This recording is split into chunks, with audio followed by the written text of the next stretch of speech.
The estate belongs to the bloodline, to us. She gets nothing. Those words didn't just pierce the air, they shattered me. My in-laws hadn't even waited for the funeral service to end.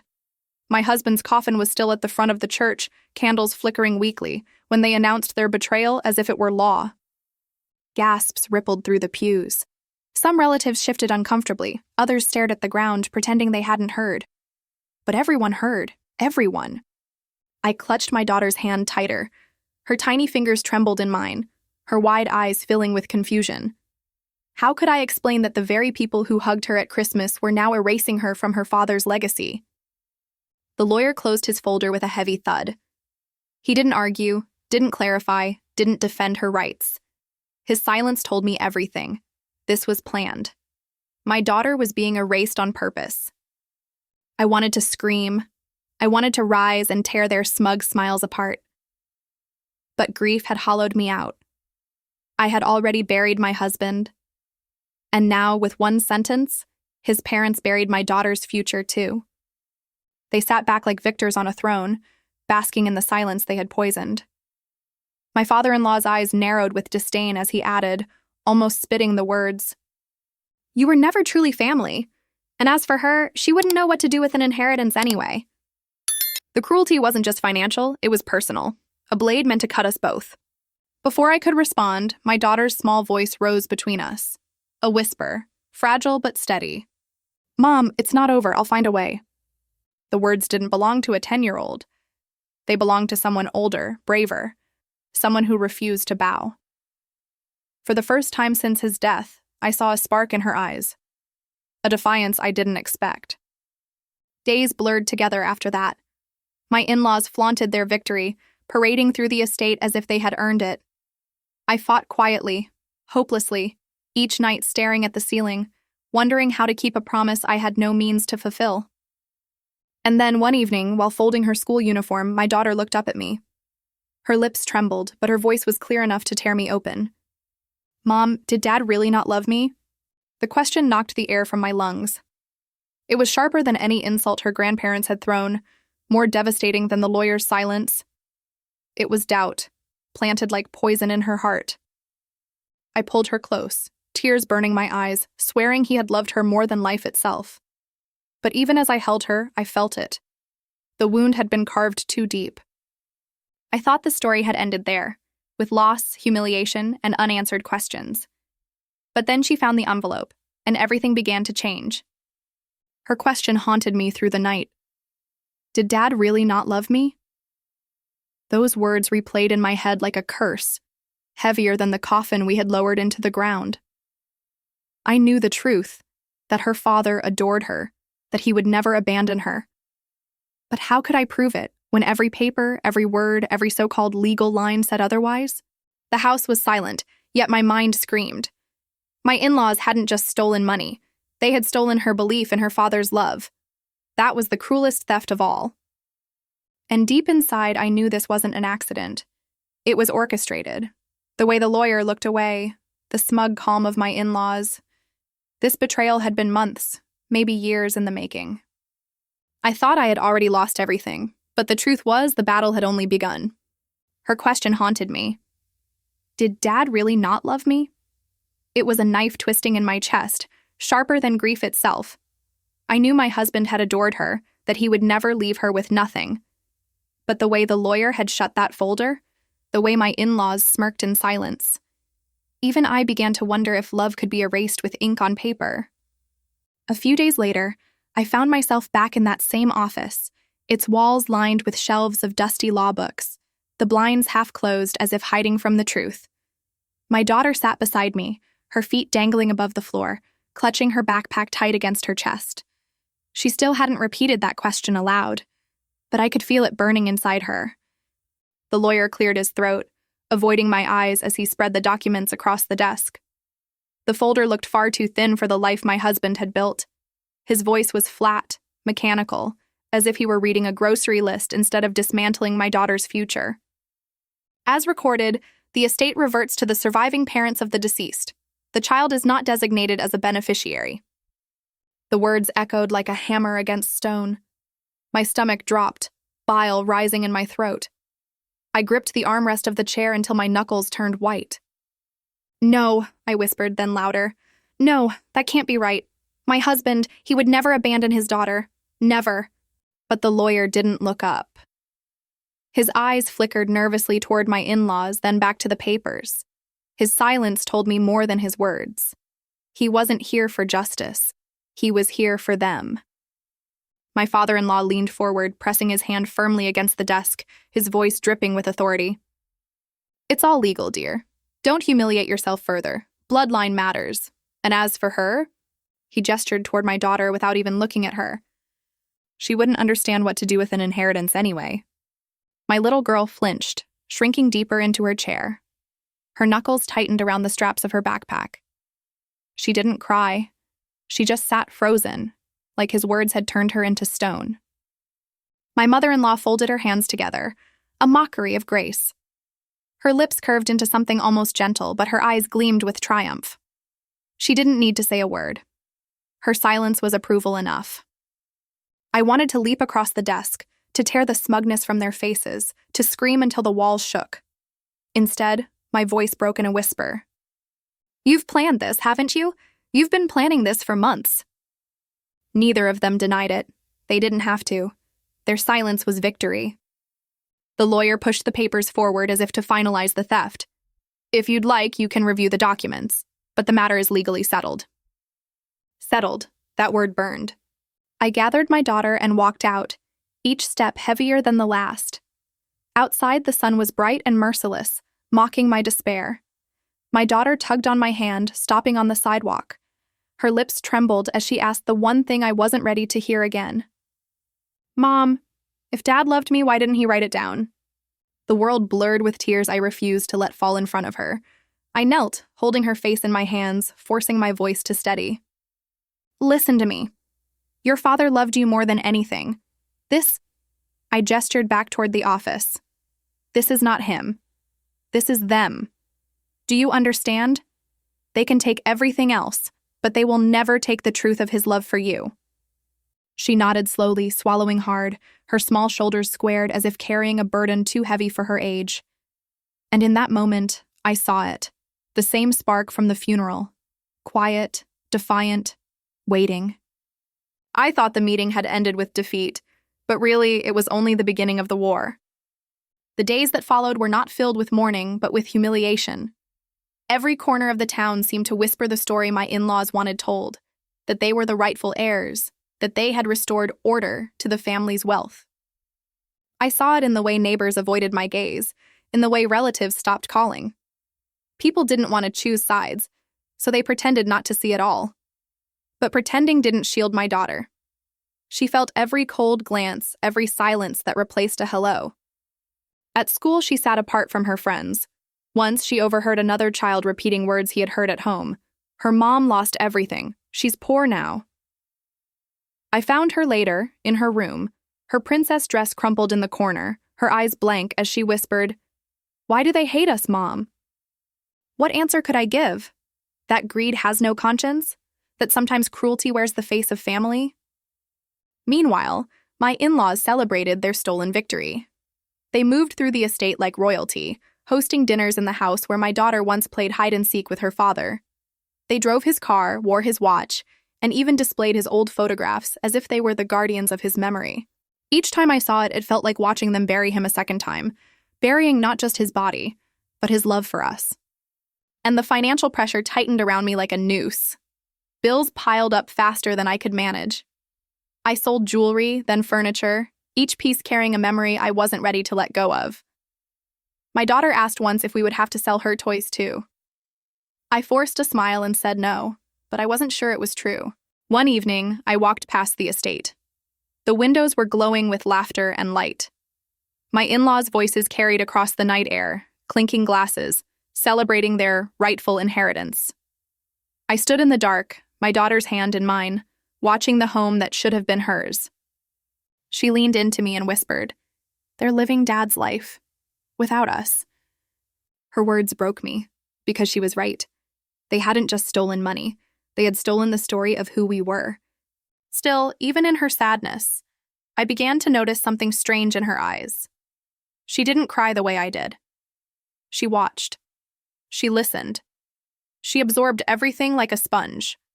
It wasn't resignation. It was something quieter, sharper. One night, as I tucked her into bed, she grabbed my hand and whispered, "Don't give up, Mom. I know Dad left something for me. I just have to find it." I kissed her forehead, brushing back her hair, my heart aching with both pride and fear.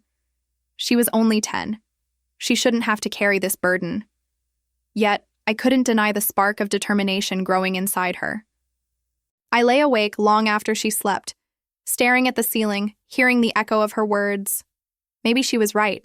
Maybe something was hidden, waiting. And for the first time since that awful day, I allowed myself to hope. It began with whispers. My daughter had always been quiet, the kind of child who noticed things others overlooked. While I drowned in bills and despair, she listened. She watched. She waited. One afternoon, while visiting the estate with me to collect a few personal belongings, she lingered in the hallway outside my in-laws' study. I thought she was tracing her fingers along the wallpaper, but later she told me she was listening. Through the crack of the door, she heard voices, low, hurried, and sharp. "Make sure the old papers stay buried," my father-in-law said. "If anyone finds them, we're finished." Her heart pounded. She pressed herself against the wall, afraid to breathe. Then her grandmother's voice hissed, colder than she had ever known it to be. "Don't worry, nobody suspects a thing, especially not her." The words stabbed deeper than she understood, but she carried them like a secret weight in her pocket. That evening at home, she was quieter than usual. She pushed food around her plate, her eyes distant. I asked if she was okay, but she only said, "Mom, do you think Dad kept secrets?" I froze, unsure how to answer. All I could say was, "Sometimes secrets aren't about lies. Sometimes they're about protection." Her eyes flickered as if she understood more than she should. Over the next days, she began to wander through forgotten corners whenever we were allowed inside the estate. She slipped away into the attic, the basement, even the old garden shed. She searched without telling me, hiding her curiosity under the innocence of play. One evening, she returned with dust on her hands and a determined set to her jaw. She didn't say where she'd been, but I knew. I worried constantly. What if my in-laws caught her snooping? They would twist it into an excuse to humiliate us further. Yet I couldn't stop her, because deep down, I wanted her to find something too. And then, one stormy night, the whispers returned. She had crept back into the hallway outside the study. Lightning flashed through the windows, thunder muffling her steps. From inside, she heard her grandmother again. "We should have destroyed those documents when we had the chance. Leaving them hidden was a mistake." Her heart pounded so loudly she feared they would hear it through the door. She didn't understand every word, but she understood enough. Something existed. Something they feared. That night, she slipped into my room after I thought she was asleep. She crawled into my bed, her voice trembling as she whispered in my ear, "Mom, they're hiding something, I know it." Her certainty chilled me. I wanted to comfort her, to dismiss it as a child's imagination. But her eyes, they weren't imagining. They were burning with truth. From that moment, her silence changed. It was no longer the silence of defeat. It was the silence of strategy. She began to move like a shadow in that house, unnoticed, invisible. And with each passing day, I realized she was getting closer to something I couldn't yet see. I should have been the protector. I should have been the one searching. But it was my daughter who carried the weight of suspicion. My daughter who followed the whispers that would unravel everything. And soon those whispers would lead her straight to the hidden papers that could bring my in-laws' empire crashing down. That night, after everyone had left and silence filled our small home again, I watched my daughter sleep. Her tiny chest rose and fell steadily, her face soft and innocent, as if she hadn't just stood against the people who wanted to erase her. I thought about the question that had once broken me. "Mom, did Dad really not love me?" And I realized, with tears in my eyes, that she had answered it herself. Not with my words, not with mine, but with her courage. By finding those papers, by speaking out when I couldn't, she proved that her father's love wasn't gone. It was written, signed, sealed. It lived through her. Sometimes courage comes from the smallest hands.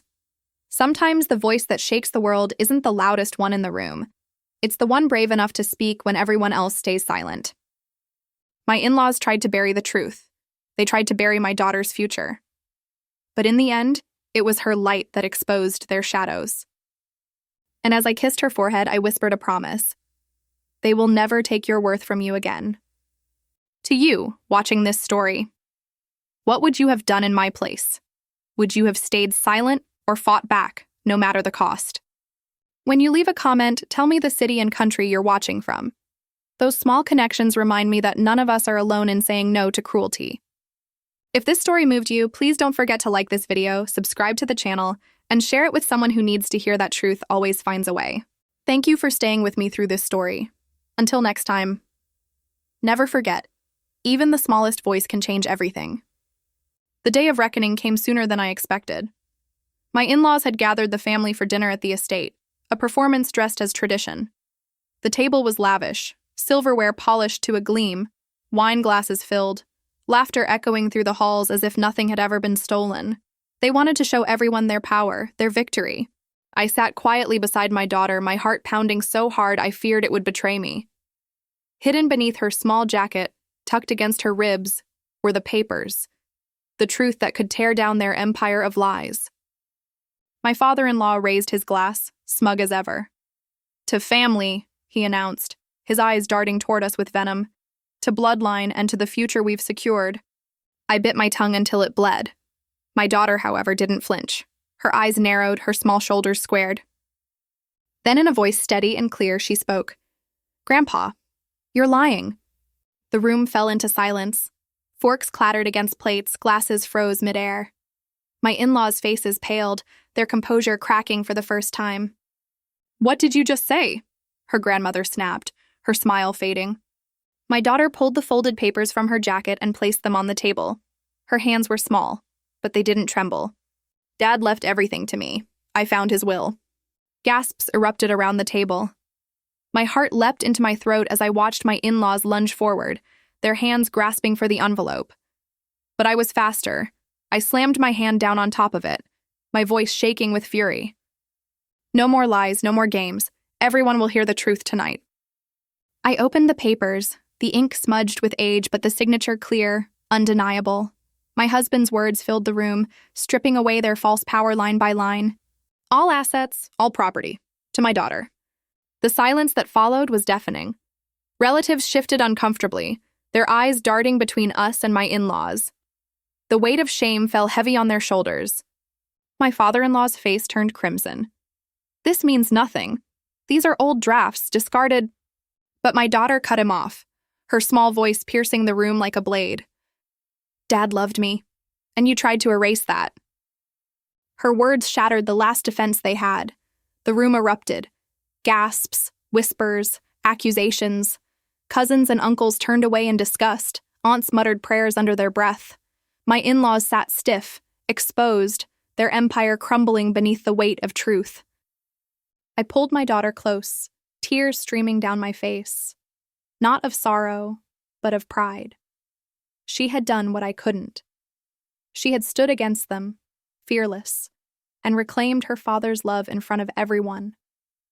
The dinner ended in chaos. My in-laws stormed out, their reputation in tatters, their victory stolen back by the very child they had tried to erase.